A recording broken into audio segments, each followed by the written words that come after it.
லிங்கம் வாஸ்து அன்பர்கள் அனைவருக்கும் வணக்கம். லிங்கம் வாஸ்து யூடியூப் சேனல்ல நம்ம பல பதிவுகளை பார்த்துட்டே வர்றோம். இன்னைக்கு 35க்கு 39 உள்ள அருமையான தெற்க பார்த்த 3BHK உள்ள ஒரு வரைபடத்தை தான் நம்ம இப்போ பார்க்க போறோங்க. ஸோ பார்க்கறதுக்கு முன்னாடி 5G நம்ம பார்க்கணும். 5Gங்கிறது என்ன சார் அப்படின்னாக்கா 5 கோல்டன் ரூலுங்க. தெற்க பார்த்த வீட்டிற்கு அக்னி மூலையும் கன்னி மூலையும் முன்புறத்திலையும், ஈசான மூலையும் வாயு மூலையும் பின்புறத்தில் இருக்கும். ஃபர்ஸ்ட் இது பேசிக் நான் சொல்லிட்டேன். தெற்க பார்த்த வீட்டிற்கு சில பேர் என்ன செய்வாங்கன்னா போர் முன்னாடியே போட்டுருவாங்க. அதுக்கு தான் இந்த 5G நான் சொல்லிக்கிட்டே வர்றேன். போர்வெல் மழைநீர் சேகரிப்பு and sump 1, 2, 3 items and septic tank 4th one, 5th one. So this is a water tank, septic tank, water tank. இந்த இடத்துல தாங்க இருக்கணும். உலகத்தில் நீங்கள் எந்த மூலையில் போய் வசித்தாலும் it is a fundamental of the vastu. எந்த வீட்டில் நீங்கள் வாழ்ந்தாலும் வாஸ்து என்ன சார், ஒரு மனுஷன் இருக்காரு, 2 கண்ணும் ஒரே மாதிரி இருக்கணும். கொஞ்சம் தள்ளி இருந்தால் குறையோட இருக்கு, இல்லை ஒத்த கண்ணு, இல்லைன்னா ஒற்றை கண்ணுன்னு சொல்லுவோம், இல்லை கண்ணு ஏதோ கோளாறு இருக்குன்னு சொல்கிறோம்ல, அப்போ வாஸ்து குறை அந்த மனிதன் இருக்கு. அதே மாதிரி தான் வீடுங்க. இந்த இடத்துல தான் பெட்ரூம் இருக்கணும், இந்த இடத்துல தான் படிக்கணும், இந்த இடத்துல தான் வாசல் இருக்கணும்னு சொல்லிட்டு இறைவன் அமைச்சிருக்கிறத நம்ம கடைபிடிக்கிறோம். நாமெல்லாம் எதுவும் ஒன்றும் நம்ம ஒன்றும் செய்யலை. ஸோ அதை தான் நம்ம இப்போ ஃபாலோ பண்ண போகிறோம். 5G பார்த்துட்டோமா. 4C இப்போ வாழை உள்ளுக்குள்ளே நம்ம போகிறதுக்கு முன்னாடி wall hatch to start in the south west corner to start the building. So இந்த இடத்துல தான் ஆரம்பிக்கணும். இதில் இன்னொன்று சொல்லிடுறேன், யார் யாருக்கு எல்லாம் சார் இந்த தெற்கு பக்கம் வேலை செய்யும் அப்படின்னாக்கா ரிஷப ராசிக்கும், கன்னி ராசிக்கும், மகர ராசிக்கும், RKM கன்னி ராசிக்கும் மகர ராசிக்கும் 3 ராசிக்கு தெற்கு திசை யோகத்தை கொடுக்கும். அண்ட் தென் செவ்வாய் ஜாதகத்தில் ஆட்சி உச்சம் பெற்றிருந்தால் சார் நீங்கள் ஜோதிடம் பார்ப்பீங்களா சார்?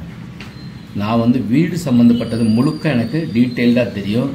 ஸோ அதனால் அந்த வீடு சம்மந்தப்பட்ட 4ஆம் இடம், 4க்கு 4ஆம் இடம், 7ஆம் இடம், 4க்கு 10ஆம் இடம் லக்னம், இது மாதிரி நான் கணக்கு பார்த்து நான் சொல்லிக்கிட்டே இருக்கேங்க. தொழில் பண்ணுறதுக்கு உண்டான அமைப்பு இருக்கிறதுக்கு எப்படி நம்ம செய்யணும், செயல்படணும்னு சொல்லியிருக்கிறேன். ஸோ இப்போ இந்த மேலே திருஷ்டின்னு எழுதியிருக்கேன். இதுக்கப்புறம் நான் அதை உங்களுக்கு சொல்கிறேன். இப்போ நம்ம வீட்டுக்குள்ளே போகிறோங்க. So this is a grill gate. Veranda 6க்கு 10, போர்ட்டிகோ 10:45க்கு 16 வித்து மாடிப்படியோட சேர்த்து. ஸோ வெராண்டாவிலேருந்து நம்ம உள்ளே போகும்போது main door to provide in the south east corner. தெற்க பார்த்த வீட்டிற்கு அக்னி மூலை தலைவாசல் வச்சிருக்கணும். தெற்க பார்த்த வீட்டிற்கு பெரும்பகுதியானவர் அக்னி மூலையில் கிச்சன் அமைச்சிட்டு கன்னி மூலையில் பெரிய ஹால் வெயிட்டிங் வெராண்டா வச்சிருவாங்க. தயவு செய்து அப்படி நீங்கள் வச்சிருந்தீங்கன்னா மாற்றம் செய்யுங்க, நல்லது. பொருள் அதிகமாக இந்த வழியாக இந்த பக்கம் போயிருங்க. ஸோ இன்னொன்று நான் சொல்கிறேன் பாருங்களேன், கன்னி மூலைக்கு உண்டானவர் ராகு, சரிங்களா? உங்கள் ஜாதகத்தில் ராகு உச்சம் பெற்றிருக்கார் அல்லது ராகு 3, 6, 11 இருக்கார். இது ஒரு சீக்ரெட்டான விஷயம் தான், உங்களுக்கு அப்படியே நான் பளிச்சுன்னு சொல்லிடுறேன். இப்போ இந்த கன்னி மூலையில் நீங்கள் ஹால் போட்டிருக்கீங்கன்னு வச்சுக்கோங்க, ராகு தசை நடக்குது, ராகு நல்லா இருக்காரு, அப்போ உங்களுக்கு கெட்டதெல்லாம் ஒன்றும் நடக்காதுங்க, புரிஞ்சுக்கோங்க. ஆனால் நல்லது நடக்காது. ஒன்று தெரிஞ்சுக்கோங்க, உங்களுக்கு ஒரு 50 கோடி ரூபா வர வேண்டி இருக்குன்னாக்கா 10 கோடி தான் நீங்கள் சம்பாதிச்சிருப்பீங்க, கிடைச்சிருக்கும். அதுவும் ஒரு நார்மலாக கிடைச்சிருக்கும். பட் அதே இந்த இடத்துல பெட்ரூமாக அமைச்சு, கன்னி மூலையில் பெட்ரூம் அமைச்சு ராகு திசை நடந்து ராகு 3, 6, 11 அல்லது உச்சம் பெற்றோ அல்லது காற்று அல்லது நீர் ராசியில் இருந்தால் அவர் ரொம்ப ரிஸ்க் எடுக்காமல் அவர் சம்பாதிச்சிடுவாருங்க. சிம்பிளாக சொல்கிறேன் பாருங்கள், ராகு போர் கொடுப்பார் இல்லை, ஒரு இடத்துக்கு அவர் அட்வான்ஸ் போடுறாரு, அவர் வாங்கி விற்கிறவர். அட்வான்ஸ் எவ்வளோ போட்டிருக்காருனாக்கா 10,000 ரூபா போட்டிருக்கிறாரு. இடத்தினுடைய மதிப்பு 50 லட்சம். அந்த வாங்கி மாத்துறதுக்குள்ள இன்னொருத்தவங்க கேட்டாங்க 70 லட்சத்துக்கு கேட்டாங்க. இதுதாங்க இந்த கன்னி மூலைக்கு உண்டான ஸ்பெஷல் ராகு தசை. So investment is 10,000, benefits is 20 lakhs. இந்த அமைப்பு எப்போ வரும்னா கன்னி மூலை நல்லா இருக்கணும். இப்போ நம்ம வெளில போவோம்.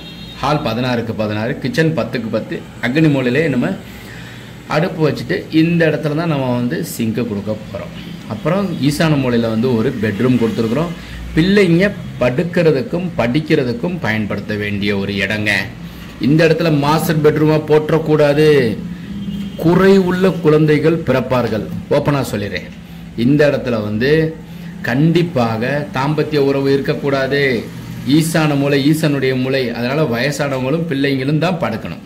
வாயு மூலையில வந்து 11க்கு 10 ஒரு பெட்ரூம் போட்டிருக்கிறோம். சார் நீங்க இப்ப மாஸ்டர் பெட்ரூமா போட்டிருக்கிறீங்களே சார், அப்பா அம்மாவுக்கு கொடுங்க, வயசானவங்களுக்கு கொடுங்க. வீடு தனியா நீங்க வந்து ஒன்னு ப்ரொவிஷன் கொடுக்கறத விட நல்ல அருமையான ஒரு இடத்துல அவங்க வசிச்சோம்னா ஆரோக்கியமா இருப்பாங்க. முக்கியமா கால் வலி, கை வலி, உடல் வலி இல்லாம ஆரோக்கியமா இருக்கிறதுக்கு உண்டான இடங்க. கன்னி மூலை நீங்க பிரதானமான இருக்கிற ஒரு பெட்ரூமா பயன்படுத்துங்க. காமன் டாய்லெட் ஒன்று, இந்த பெட்ரூமுக்கு அட்டாச் டாய்லெட் ஒன்று. இந்த பெட்ரூம் கன்னி மூலையில் 16க்கு 10 வித் பீரோ.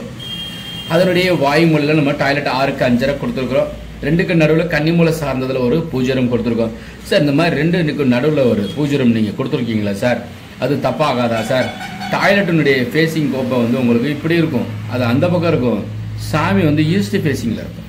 ஓகேவா? அதனால் அது ஒன்றும் தவறு கிடையாது. எந்த இடத்துலையும் நான் கொடுத்துருக்கிறத குத்து வராது. அப்புறம் வந்து நீச்ச பகுதியில் எந்த நிலை ஜன்னல் நான் வைக்க மாட்டேன். உள்ளளவும் வெளியளவும் சேரும். இப்போ நம்ம வந்து 5G 4C 3R. அப்புறம் V2ங்கிறது என்ன சார்? வேக்கன் சைட் எந்த பக்கம் ஜாஸ்தி இருக்கணும்னா கிழக்கு பக்கமும் வடக்கு பக்கமும் அதிக காலி இடம் விடுங்க. எவ்வளவு இருக்கோ அதுக்காக. இங்கிட்டு வந்து 5 அடி விட்டீங்கன்னா மேற்கு பக்கம் 4 அடியோ 3 அடியோ 2 அடி விடுங்க.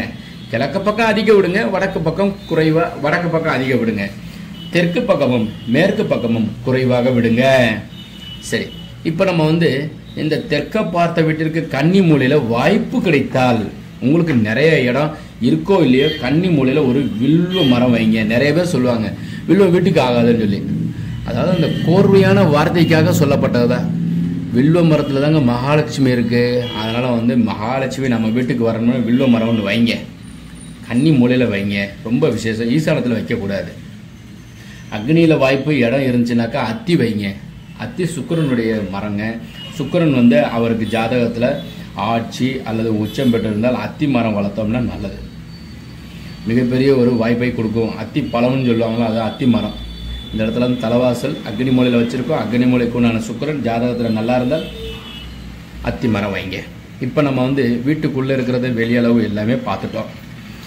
இப்போ நம்ம வந்து என்ன பார்க்க போகிறோம்னா, சார் வீடெல்லாம் எங்களுக்கு நல்லா இருக்கு சார், இந்த திருஷ்டின்னு சொல்கிறாங்களா அது என்ன சார் அப்படின்னு சொல்லி பார்ப்போம். கல்லடி பட்டாலும் கண்ணடி படக்கூடாது அப்படின்னு சொல்லுவாங்க. கேள்விப்பட்டிருக்கீங்கன்னு நினைக்கிறேன். வெள்ளிக்கிழமை நீங்கள் வந்து வீட்டுக்கும் கடைக்கும் ஒரு எலுமிச்சம்பழமும் இந்த மிளகாய் வத்தல் வந்து ஒரு 3-5 ஒத்தப்படையில் இருக்கிற மாதிரி வச்சு நம்ம வந்து இந்த ஓலைப்பெட்டியில் வச்சு நம்ம வந்து எரித்து நம்ம அந்த கடையிலே வீட்டிலேயே சின்னதாக வந்து செய்யுங்க. இரவு ஒரு 8 மணிக்கு மேலே செய்யுங்க. கறி இருக்கு இல்லையா, அந்த அடுப்பு கறியை கூட ஒரு சில ஆள் வந்து முன் முகப்பில் வந்து இந்த எலுமிச்சம்பழமும் மிளகாய் வத்தலுக்கு கீழே கட்டுறாங்க. தயவு செய்து அந்த கறியை மாத்திரம், அடுப்பு கறியை மாத்திரம் கருப்பாக இருக்கிற சனி பகவானுக்கு உண்டானதை வந்து நீங்கள் கட்டாதீங்க. குருவனுடைய இதோட சனி சேர்க்கக்கூடாதுங்க. அதனால் கறி சம்மந்தப்பட்டது கட்டி வைக்காதீங்க. இது ஒன்று. ரெண்டாவது, பச்சை கற்பூரம் அப்படின்னு இருக்குங்க. அது வந்து மகாலட்சுமி உண்டானது. வீட்டில் வந்து நல்லா தண்ணியில் கலந்து வீடு ஃபுல்லாக தெளிங்க.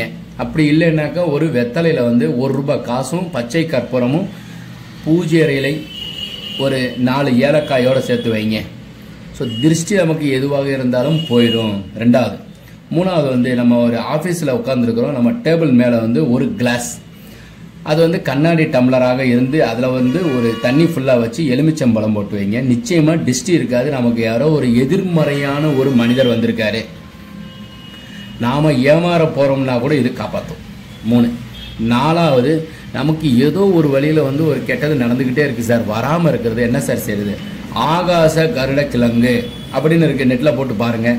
நீங்கள் எந்த பகுதியில் இருக்கீங்களோ அந்த பகுதியில் இருக்கிற ஒரு மார்க்கெட்டில் போய் ஆகாச கருட கிழங்கு அப்படின்னு கேளுங்க. கருடன் எப்படி இருக்குமோ அதே மாதிரியே கிழங்கு இருக்குங்க. அதை வச்சுட்டோம்னா கெட்டதே வராதுங்க. அப்புறம் வந்து 5வது, பால் சங்கு இருக்கு இல்லைங்க, வலம்புரி சங்கு, அதை பூஜை அறையில் வைங்க.